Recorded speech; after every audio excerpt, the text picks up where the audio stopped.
Hello everybody, thank you very much for joining us at St John's College for part of our Open Day programme.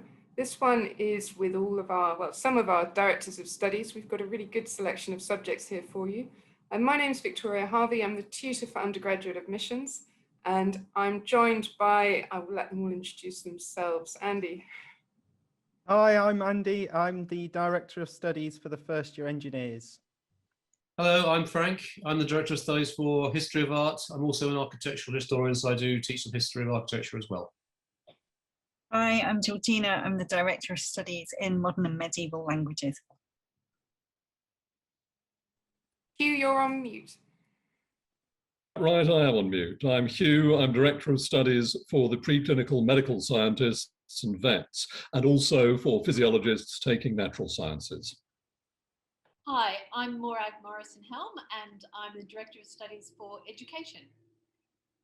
Hi, I'm Nick. I'm a law fellow in St John's and sort of acting Director of Studies, at least for today. I'm Paul. I'm a chemist and I'm Director of Studies in Chemistry and, more importantly for today, in the physical half of natural sciences. Thank you, everybody. So for those listening, please do use the chat function either on the Facebook live stream or through the webinar to ask questions as we go along. We have got quite a lot of questions that have been pre-submitted, so we'll work our way through those and then hopefully there'll be time to answer anything that comes up during this next 45 minutes or so. So I could start with you, Paul. How do I choose my college?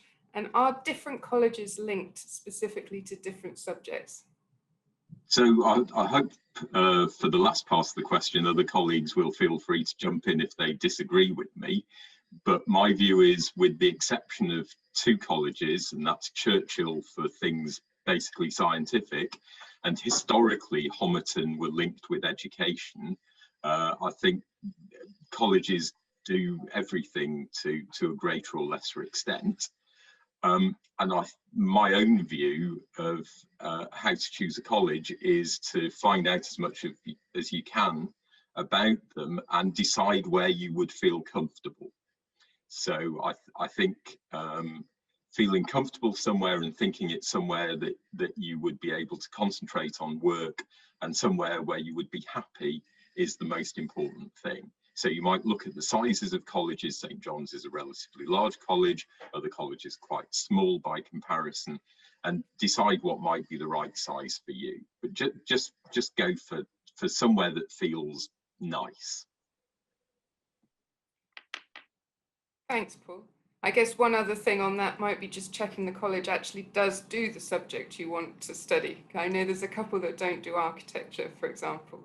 But that's easy to find out from the college website. And could I just say, as far as education goes, there are quite a number of colleges that take education students, not just Homerton. Thanks, Maureen. Paul, for you again, how do I make my application competitive? So I suppose this is with particular regard to natural sciences. Sure. So obviously we want people to have the best GCSEs that they possibly can. So that's one important thing that at this stage maybe you can't change. There's going to be a test. I know we're going to have a question about preparation for tests later, so I'll save that for later, but do as well as you can in any sort of pre-admissions test. When it comes to writing your personal statement, so first of all, for things like natural sciences and other triposes like HSPS, for example, where lots of what would be individual subjects at other universities are crammed together into one big overarching area. It's important to realize that we know this happens, and you might be applying for, in our case, physics or chemistry at another university, and you're applying for natural sciences at St John's. So when it comes to writing your personal statement, don't worry about focusing it on other universities, because we know exactly what's going on. When it comes to the personal statement, again, we're in the fortunate position that if we think you stand a a chance of coming, you'll be selected for an interview and we'll get to meet you personally. So the more personal statement part of your application is maybe less important to us. As far as I'm concerned, I just want to know what things you've been able to do outside school study. So there's lots of things on YouTube or other parts of the internet related to science. Tell us about what you've done there. Tell us about your reading. You know, have you read Richard Feynman if you want to be a physicist? Have you read equivalent things if you want to be a chemist? But don't worry about turning your personal statement into a work of literature. We just want to know some basic facts that show us that you're good at these subjects and that you're interested in them. Thanks, Paul. Nick, could you add from a law perspective? Yeah, absolutely. So, I mean, just to reiterate, I mean, I second everything that Paul has said about, you know, making sure that you get your grades as good as possible, and spending some time on the personal statement. I mean, one thing that's maybe a bit different is that in arts and humanities subjects, by the time you get to the interview, you know, if we're considering that as part of your sort of application process, there you will need to defend an argument, you know, whether that's in history or in law or in other subjects. You'll need to defend an argument both in person, orally, and in writing. And so practicing the skills that you'll need to do that well will be helpful in making you stand out from other applicants. Thanks very much, Nick. Georgina, how do I decide what written work to submit? I think the first and most important thing to say here is look at what you've been asked for and be aware that that may vary from one college to another. If you're left in any doubt by what you can find on the web page for the specific college and subject that you're applying for, if you've still got doubts, write and ask what it is we want. But also when you have that information, do believe what we say. So in my subject, we ask for one piece of work in one of the languages you're applying to study and another one in English, ideally. Sometimes we have people who are doing quite different combinations of A-levels, and you know, they might not be doing a subject where they write essays in English, and they might write and ask, is it all right if I send this geography thing or something? And then we'll say, fine, you know, we're interested in you as an individual. We don't want you to do something specially.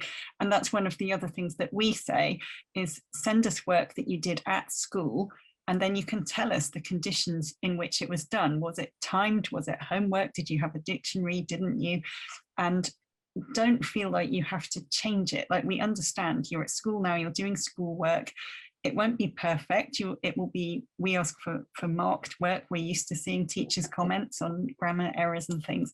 So whatever it is establish what it is you're being asked for where you're applying, and then, you know, work with that, and don't worry too much about maybe some of the details. Thanks, Georgina. Morag, did you want to add to that?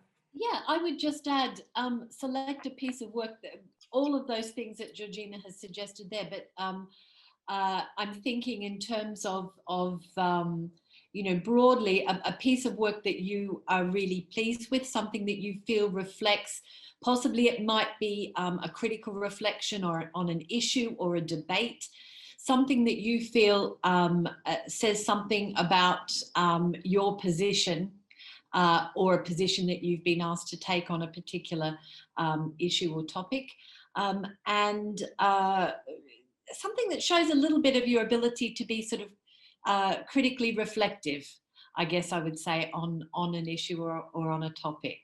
And again, just to sort of reinforce what Georgina was saying there, you know, if it's a piece of work that it has been marked, that doesn't matter, you know, and if you didn't get the very, very top grade for it, you know, maybe you could sort of, you know, add a reflection on how you might want to, how you would address it.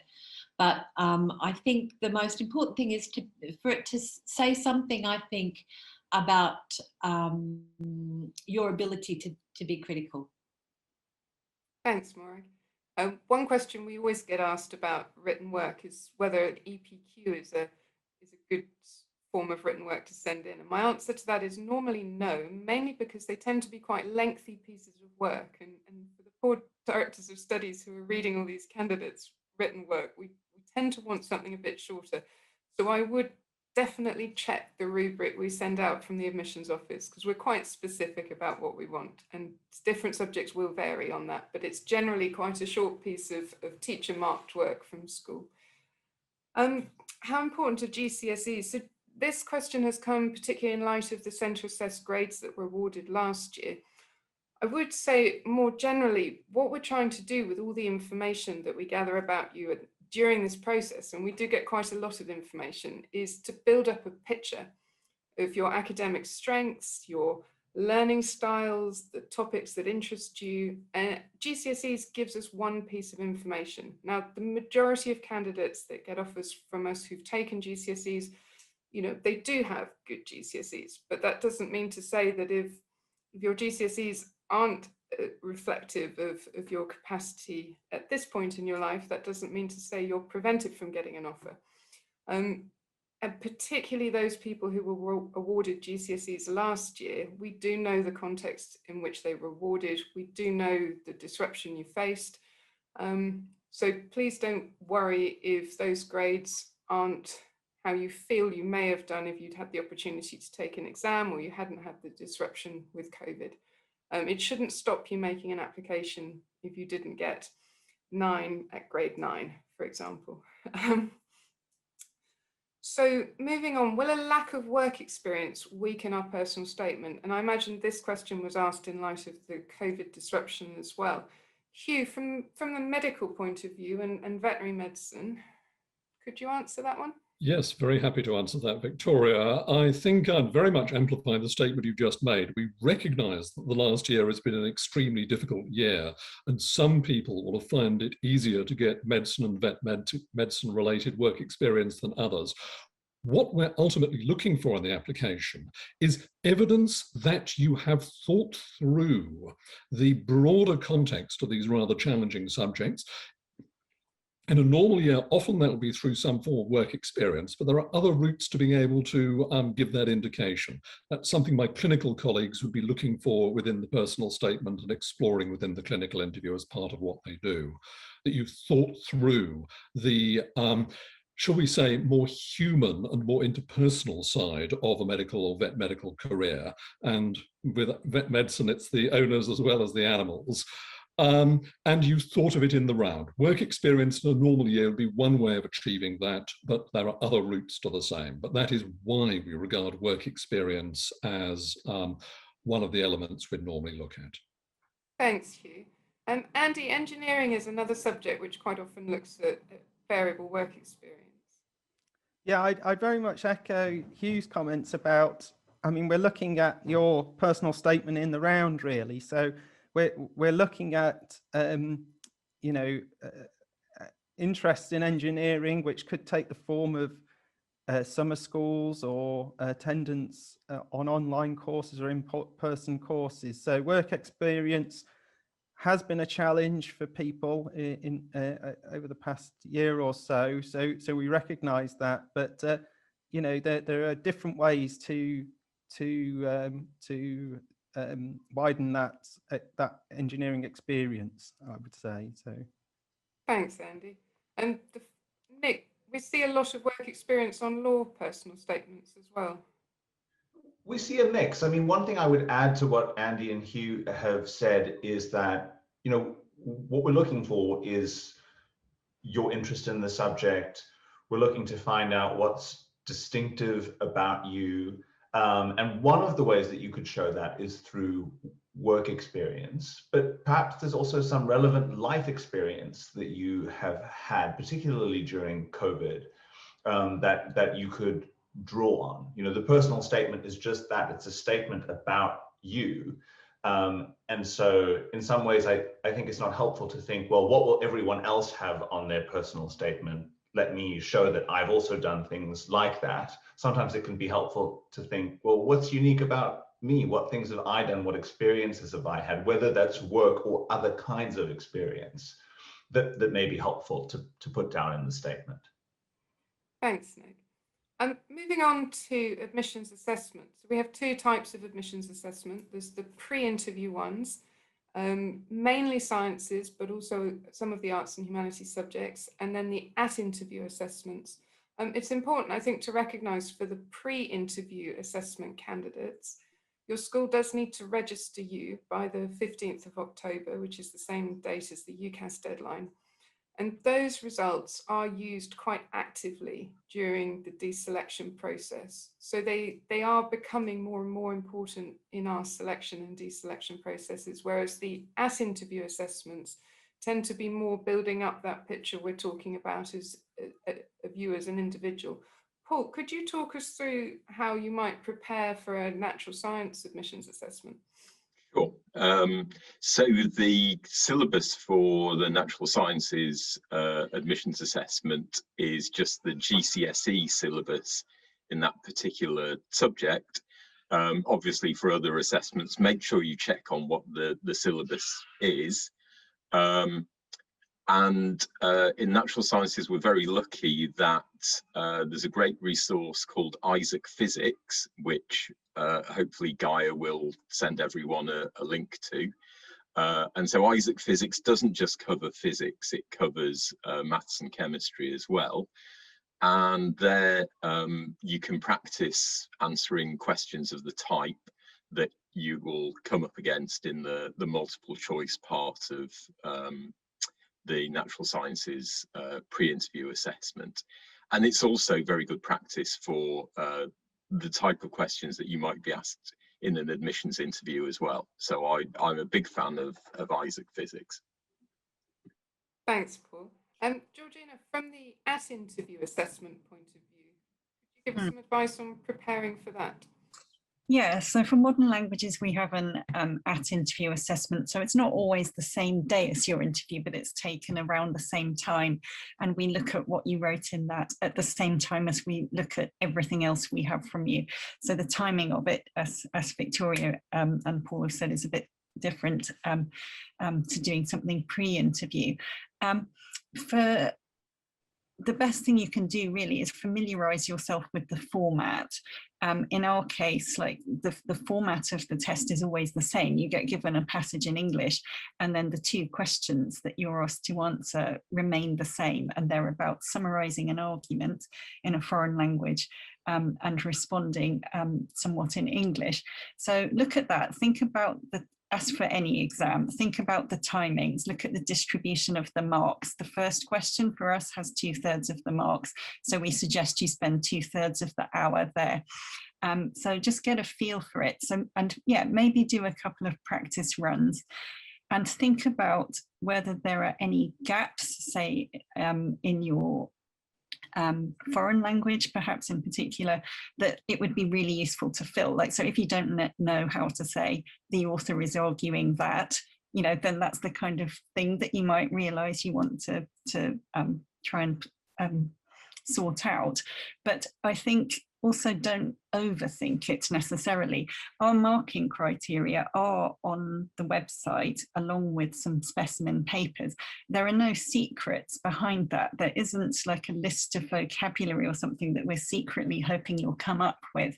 There is nothing. Those marking criteria are the marking criteria. So again, yeah, seek out the information and believe what it says. Thanks, Georgina.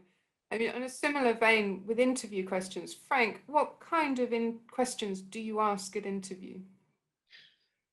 Thanks very much, Victoria. Well, I think this the first point to make is that despite the myths and things that are out there about how combative Cambridge interviews can be, we're not in the business of trying to make people feel uncomfortable. Quite the opposite. We have nothing to gain from that.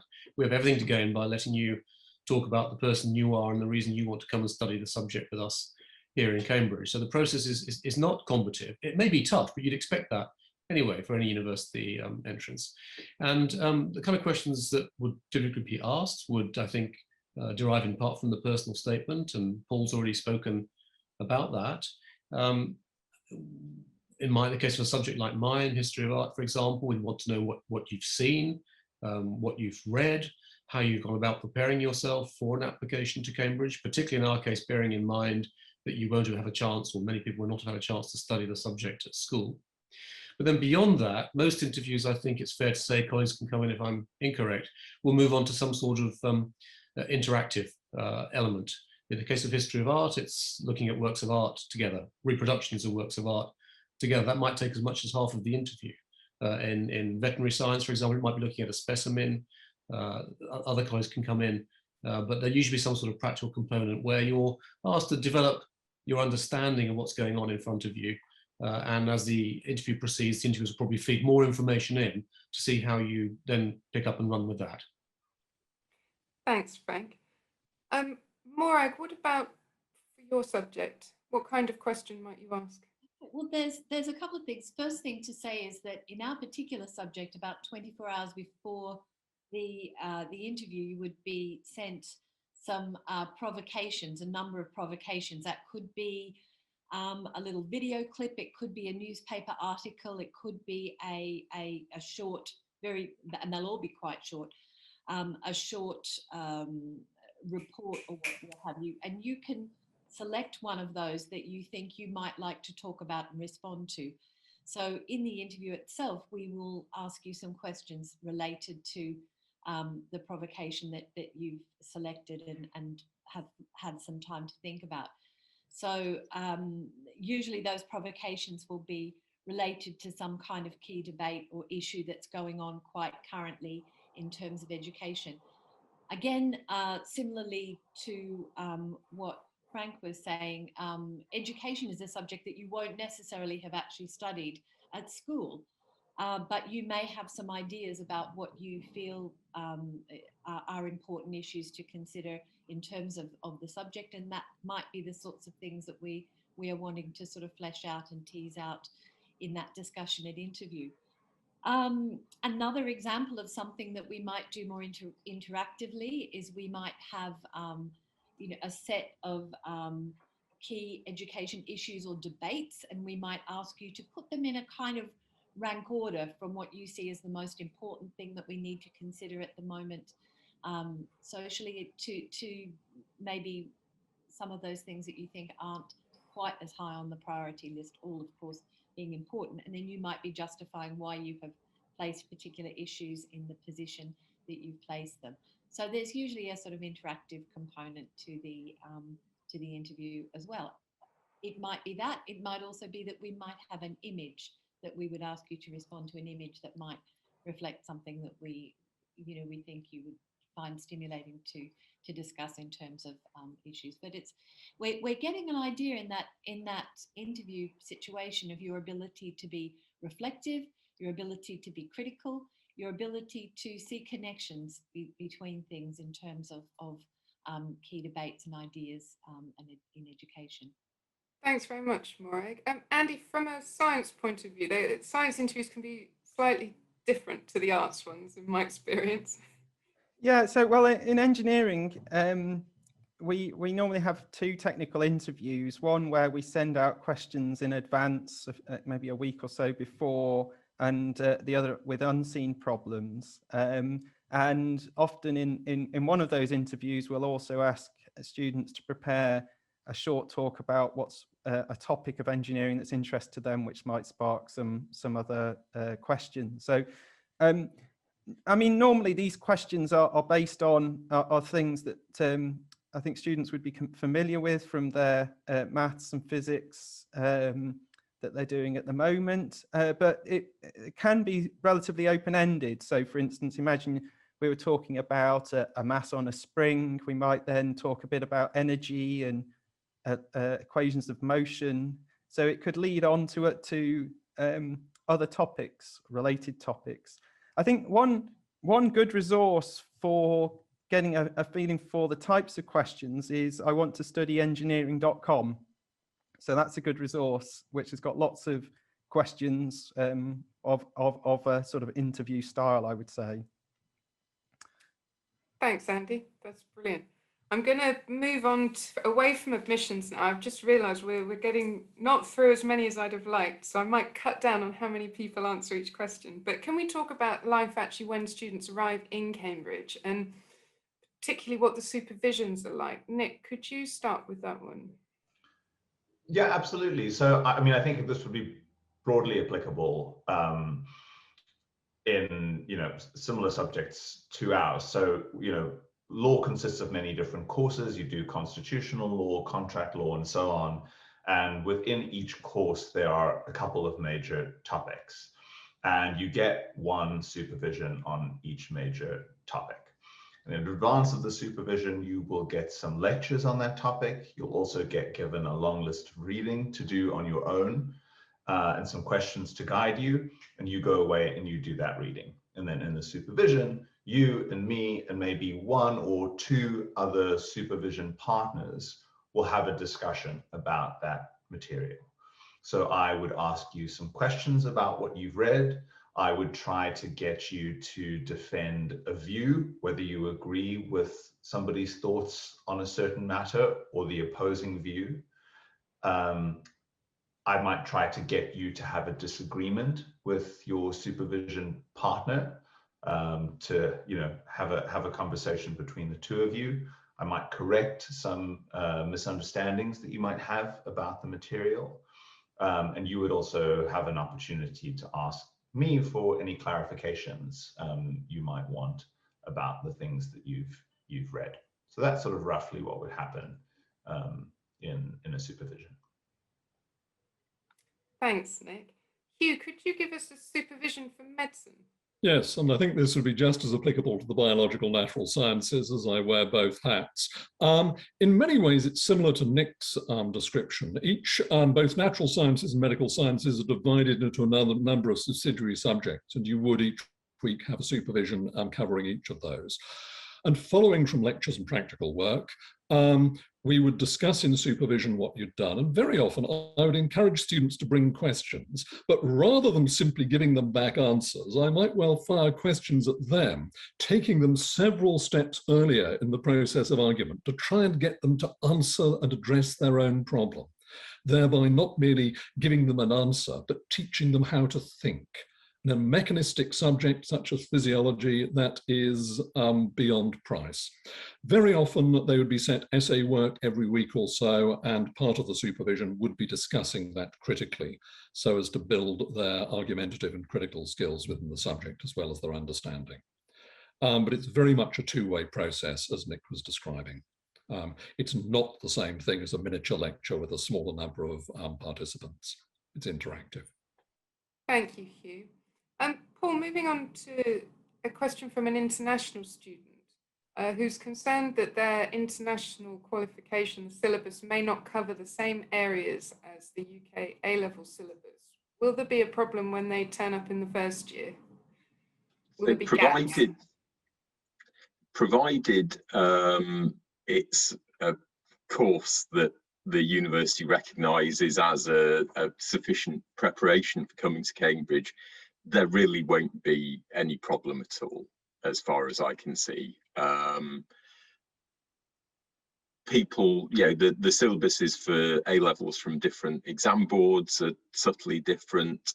We're already used to the idea that some people will come in with IB or other qualifications like that. So we're used to the idea that not everyone in the first year knows all the same things. So provided the university said your qualification is okay, then you'll be fine.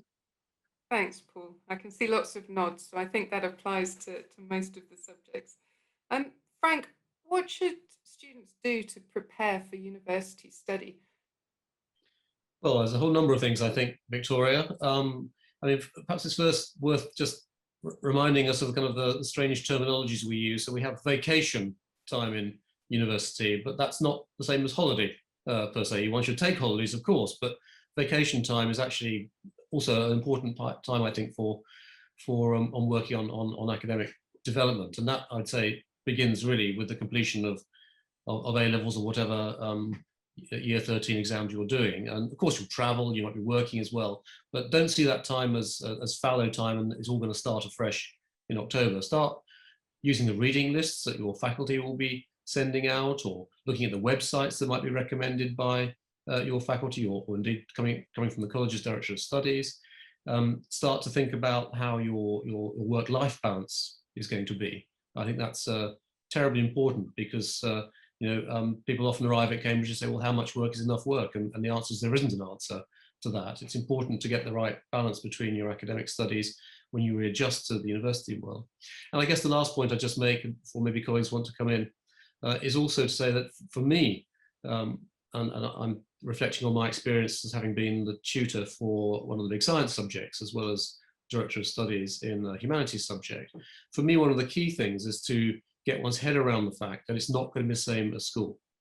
The way it's taught is not going to be the same, and the way it's assessed and marked and graded is not going to be the same. It requires a process of recalibration, of resetting of your clocks. You are brilliant people who are applying to Cambridge and coming to Cambridge, but the absolute certainties of 98% and things like that is likely to disappear, and you need to get your head around that right from the start. Otherwise, it's a bit of a shock. Thanks, Frank. Andy, engineering do quite a lot of preparation pre-arrival, don't they? Yeah, so there's a STEM Start program in engineering which we which the students do before they arrive. So that covers maths, electricity, materials, and mechanics. So students, it's an online course that the students do, and then our first supervision with the students is to go through that material, and that's quite a good preparation to bring everyone up to speed. And again, sort of getting like Frank says, sort of getting prepared for university is very important. The term is very busy, and having a good idea or being able to organize yourselves is very important. So, having a schedule and things like that early on in the term is very important. Thanks, Andy. Andy, I'm going to ambush you quickly with a question from the chat, because it seems like a good moment. A viewer has asked how practical the first year is. I know Cambridge degrees have a reputation of being quite theoretical compared to other universities. Is that true for engineering, or do you get hands-on early on in the year? Yeah, there's a lot of coursework in all the years, really. In the first year, you get thrown in right at the start with sort of a Lego Mindstorms project, and there's all sorts of design projects through the year. So there's a lot. I think you're talking about probably about 6 hours a week of hands-on activity through the term. Thanks, Andy. Frank, one for you from the chat. More about architecture than history of art, if that's all right. What sort of facilities are there for the architects, and what's the size of the cohort, roughly? Yeah, okay, so it's not my department, but I will speak as well as I can to that. So architecture is actually a relatively small tripos. They're increasing their numbers at the moment, I think from 45 to 60 in part one. So that's a quite exponential increase, but it's still a relatively small number. And although there are a few colleges where you can't apply for architecture, it nonetheless means that the cohorts are pretty small. 3 to 4 in each college in each year would be normal. The advantage of that, of course, is you get to know people really well, both in your college cohort and indeed in the university as well, compared to subjects where there may be 250, 300 students. So that has an advantage in that way, but it is a small cohort. The faculty has architectural studios in addition, of course, to lecture spaces and so forth. So that's where you do a lot of your design work, though increasingly now that is done on computer rather than with huge drawing boards that would have been the case in the past. The college does have some of those facilities for architecture students who apply to St. John's, but that is a changing game at the moment in terms of how architecture is taught at the university. Thanks very much, Frank. And you just lasted until the aeroplane finished going over my head. So Georgina, can I come back to you to ask what support is available at John's? And I think here we're talking And we know the academic support is amazing, but outside of the academic, pastoral and financial. And I'm asking you, and maybe Morag could contribute as well, because you're both tutors at college. Yeah, so every student has a tutor, which in Cambridge means someone who's not in your subject, so an academic member of staff, but not from your own subject. So for example, my subject is modern languages, but my tutees are engineers who have Andy as their DOS at the moment. So your tutor is someone who you meet at the beginning and the end of term, who sort of, who gets to know you and who is there to listen to things about sort of how things are going for you as a human being and how your studies are fitting into the rest of that story. So, a lot of the time it's really great. We talk to, we hear from people who've had a busy term, but it was essentially good. And then sometimes people have problems. They may be related to their health, either their physical or mental health. It may be to do with your time management or study skills or difficulties with your room, all of that stuff. Your tutor is someone who already knows you and can help you work that stuff out with you, and can also direct you where necessary to relevant other professionals. So be that the college nurses who can help students with all matters related to their health, or through them to the counsellor. We would support students always to try and get the help they need from the right people. And sometimes that's also from the university's Disability Resource Centre, where they have a lot of experience in supporting students with particular learning needs or disabilities to make sure that they get the adjustments that they need. So yes, you have a lot of options, but the tutor is often the start point for that. But you can also go direct to the college nurses or also to the chaplain in college. And our chaplains are always very clear that they are willing to speak to everyone of any or no faith. That's not exclusively a religious business. Oh, I didn't mention financial hardship, sorry. Yeah, your tutor is also the person who can help you if you are in financial hardship, because the college has a lot of resources to help people, but on a case-by-case basis there. So if something unexpected happens in your life that means you're suddenly having unanticipated difficulties, then that's something we always want to hear about and can help students with through a variety of different funds. And that is separate to for example, the Learning and Research Fund, which is a grant which is available to every student of £300 a year to support course-related costs. And if I've forgotten something, please, someone else help. Morag, do you want to jump in there? No, I think Georgina covered that really, really well. I think the key thing to say about the tutorial support that you get is that there is the internal support, but your tutors can always direct you to the right, to the right avenues in terms of help that you might need. And just to kind of say as a sort of an overarching kind of statement, we see in this college that your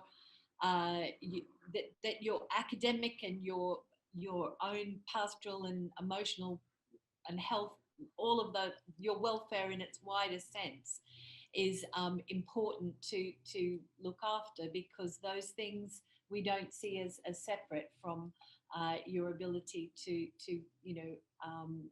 perform academically. We see those things as very inextricably linked. So one thing I would say is that the relationship between your director of studies and your tutor is an important one. So so that we know these things, we see you as a whole person. We see our students as whole people. Thanks, Morag. Just Nick, sorry. 2 seconds, sorry, but also there is, it's all, things are only ever shared with the student's consent. If you want to talk to people in confidence, I think that's really important to say. Thanks, Georgina. Nick, can I come back to you? Other opportunities for work experience, internships? I think also this question might be hinting at kind of career opportunities, perhaps once you've finished your degree. Great. Well, so I will say that for law, if you study law at Cambridge, you will be inundated with career fairs and information from major commercial law firms and barristers' chambers. Those opportunities are plentiful. We have a careers office that kind of brings those in and manages those. And I would say that almost all of our students end up doing multiple stints of summer vacation schemes at these kinds of places, sometimes to discover that that's the thing they really want to do with their lives, and sometimes to discover that they're actually interested maybe in a different pathway through law. So there are lots of opportunities like that. There are also plenty of opportunities to get non-commercial experience, some of which flow through the same channels, though I will say that depending on what those are, depending on how niche a thing it is that you're maybe hoping to do with your life, you might have to keep your eyes open a little bit. But maybe piggybacking on the previous conversation, the people in college, your DOS, your tutors, your supervisor, all of us are there to help you make the most of any opportunity that you might be interested in having. So there are lots of resources available to you in general to help you make what you want out of your career. Thanks, Nick. Andy, engineering is another one where work experience and internships, I guess, is on people's minds from fairly early on in their degree. You're muted at the moment, Andy. Sorry. So we normally require students to undertake a period of industry experience, and we have an industrial coordinator, industrial placement coordinator within the department. So she sort of coordinates, around 500 students a year do placements. So there's a lot of help with that within the department. Thanks, Andy.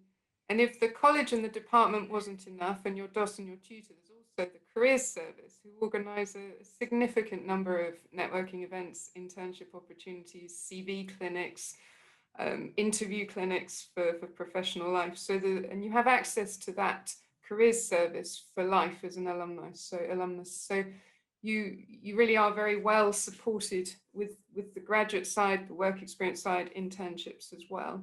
Hugh, back to life actually in Cambridge. One question says, I noticed a skeleton in the library on the virtual tour. Are there others in the labs and classrooms to touch and work with when learning anatomy? Very much so. Indeed, normal practice in John's is for students to actually be loaned half skeletons between a few students to use in their own time. But yes, there's material within the anatomy dissecting room. One of the great features, the jewel in the crown of Cambridge medicine, is cadaveric dissection. So skeletons, the real thing without going into gory details, but also lots of modern materials, touchscreen anatomical atlases that you can consult while you're actually dissecting. Yes, they can be hosed down between sessions and you're wearing dissecting gloves. So yes, the anatomical course is very well supported with real material. We regard it as important. I'm not a topographical anatomist myself, but I very much support those colleagues of mine who teach that course exceedingly well. Thanks, Hugh. I've got a question about changing course and how easy it is to change course.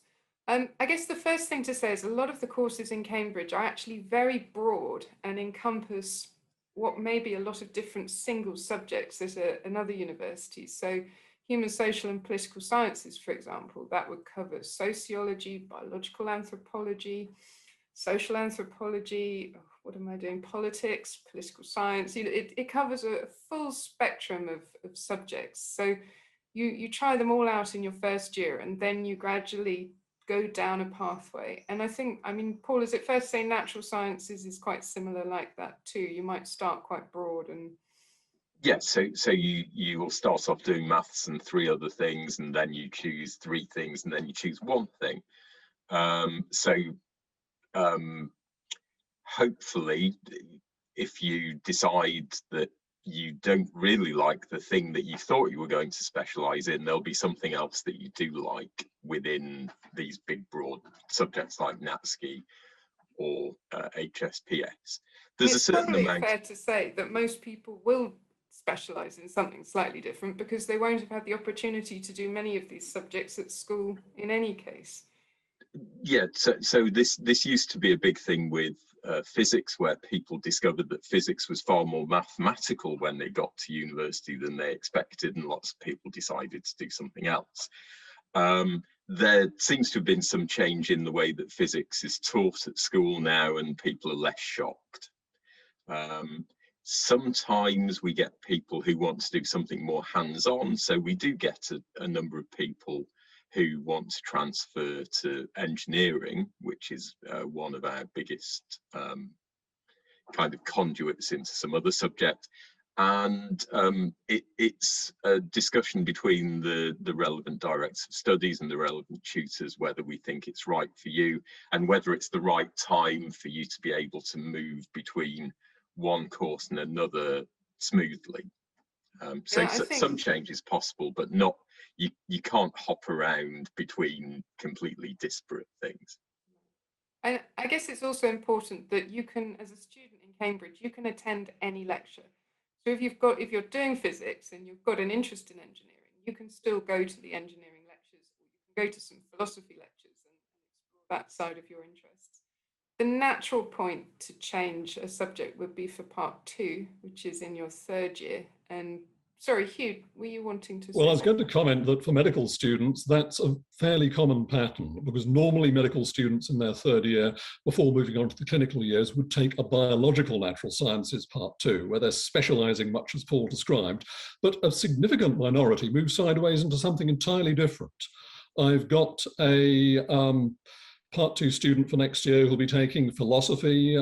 Frank, for example, has had people taking history of art.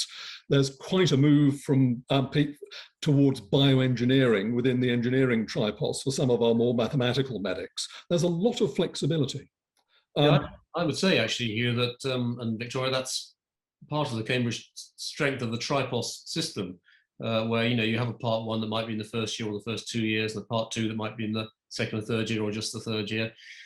Some courses are a bit longer than that, but it is structured in a way that makes changing subject perhaps rather easier in Cambridge than in other universities. Though I agree with Paul that hopping around is not something that would be encouraged. And I think there are also some changes you can't make in the humanities area. For example, I don't think, Nick can correct me, I don't think you can switch into part 2 law, for example, from a different subject if you haven't done part 1. Might be wrong on that, but that used to be the case. I think that's certainly right. Sounds sensible. Face a number of challenges. So and obviously any switch, the director of studies would want to feel confident that you had the appropriate skills and levels, but it is quite unusual, I think, for people to change drastically, and certainly not within the 1st year. It would be very unusual to change in your 1st year. So the subject to which you're admitted is the one that we would expect you to do part 1 in, unless there was a particular reason. And then for part 2, you might look to do something else. But I think most people tend to stay with the subject that they've been admitted for. If I could just go to the Q&A. So one for you, Nick. What is the #1 challenge with inner city school kids in applying to study law or medical studies in Cambridge? So perhaps actually Nick and then Hugh can jump in with anything. So I suppose, is there anything that candidates who perhaps haven't had a school which traditionally has all the experience of sending candidates to interview, is there something there that you would want candidates to know that would help them prepare for their application and their interview? Well, as an inner city school kid, I would say that the #1 problem is people taking themselves out of the race and thinking, well, I'm not supposed to go to this kind of institution, and therefore I'm not even going to put my hat in the ring. So that's the very most important thing that you can do. Doing that in the knowledge that we are not easily hoodwinked by people who have had a very polished education. Maybe you've had a scrappier education. At this point, I think all of us are quite good at peering through that and seeing how likely are you to excel here with the resources that will be made available to you here, given what you have been able to do with the resources that have been available to you at this point. So the most important thing I want to say is apply. I Thanks. would very much agree with everything that Nick has said. We're looking at potential. That is why in the medical sciences and also biological natural sciences, we structure our scientific interview questions the way we do. They're generally pulling together things that you very often will have met in your school courses, but not necessarily so, but getting you to put them together to address problems that we imagine you've probably never seen before. We're not interested so much in what you know as what you can do with what you know, or if you don't know it and we give it to you, can you pick it up, build it into the problem and run with it? And that's not something that comes from any particular background. It's something that's inside you. We're interested in the potential. We're interested in the mind. We're not really interested in the preparation as long as it meets acceptable minima. So I'd very much echo Nick's comment. Keep yourself in the race, apply, and practice before the interview, thinking outside the box. I've actually put a sample question on our medical sciences admissions page, a sort of animated example of a line of questioning we used a few years ago. Don't worry, no candidate did everything that's there in the example, but it's an example of joining together the dots to address a problem that ideally no candidate will ever have seen before. To see if you can think. Yeah, Thanks absolutely. very much. Oh, sorry, Yeah, Maura. Sorry, just the final statement. You could absolutely turn that question almost on its head and say, what advantages are there? Because actually, in some ways, the advantages of resilience and independence cannot be underestimated. And those are things that you know, quite often students from those sorts of more diverse backgrounds indeed have. Thanks very much, Maura. There's a few questions in the chat about personal statements. Now, the sort of what are the ways you can show that you're really interested in your subject? What do you particularly look for? What should be highlighted? Frank, do you think you could start us off on that one? Yes, I was just typing a reply to into the chat, but I will do. Personal statements, what to look. Well, personal statements. I think the analogy I always like to use for this is it's a bit like you're sort of opening a wardrobe and all your stuff's hanging up in your room, and the interviewer can really take what they want out of the wardrobe. So I would say put your best clothes there that you want us to ask you about and look at. So I think that's important, and it's important too, I think, to appreciate that's what we know about you, and that's what we're going to ask about. So you know, it's important to put forward the things that you want to talk about, and equally, if I may say, important not to put things forward that you would not be comfortable talking about, and that does happen in interviews. Sometimes you actually find that the statement has been rather how can we put it, sort of padded out to look good, but of course, when you start to scratch on the surface there, you begin to realize that the student isn't so familiar with that material, or hasn't done that, or not for a long time since they were a child, or something like that. So I'd be caution against trying to make things look good. Just tell us what you are like now, what you are doing now, what your enthusiasms are now, what you've done to prepare yourself for the course you want to read at Cambridge now. Thanks, Frank. Andy, this one was also specifically directed at engineering. Is there anything you would particularly look for in a personal statement that showed how the candidate really liked engineering? Well, I mean, it's something that we sort of covered a bit before. I mean, any sort of engineering related experience, thinking perhaps more wider than direct industrial experience, but you know, that might be reflected in the reading or attendance on online courses, engineering society activity, perhaps some outreach or charitable work that reflects an interest in science and engineering and maths. I would say that there's a whole spectrum of things that that would indicate to us that there's an interest in engineering and an ability there in science and maths, which are the things that we'd be looking for. Thanks, Andy. I think I was given permission to run time over a little bit, but I'm guessing everybody has other engagements at 5 o'clock, 6 o'clock even, no doubt another supervision to run. So if I just finish up with the last question, and that's on the impact of COVID on the admissions process. So the major impact is obviously that interviews have been moved online. So they're conducted on Zoom. We did this successfully last round. We'll be doing it again in December. It's just like this. You'll have a couple of academics, very friendly faces, talking to you on Zoom. It doesn't matter what your background looks like. It doesn't matter what you're wearing. It's in every other way, it's the same. We're looking to hear how you think, how you approach problems, how you receive prompts and help from the interviewers, how engaged you are with your subject, maybe discuss some of the things from your personal statement in some subjects. So the change to Zoom shouldn't cause any problems. It can be worrying about the technical side of things, but the admissions office is very happy to help anybody with any concerns over their technical arrangements. We're aware everybody doesn't have access to the same equipment, and we'll do what we can to ensure that everybody has what they need to be able to satisfactorily have an interview. The other thing is we don't accept paper applications or any transcripts or anything like that by paper, by post anymore. We're doing everything online, and there's a new system which makes it all very easy for you to submit those documents online. Otherwise, nothing really has changed. So we're looking for exactly the same things, and that's always going to be academic potential, a genuine interest in the subject, and people that are going to thrive in the teaching environment that we offer in Cambridge.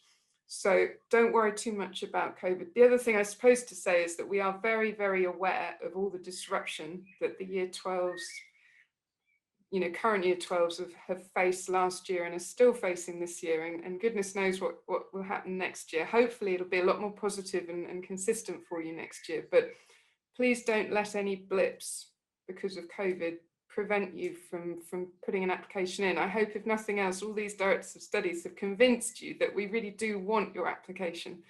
And we hope very much that you'll apply, and thank you very much for joining us, and thank you so much to my colleagues here for giving up their time at the end of a very busy marking season. Thank you all very much, and it was very nice to see you.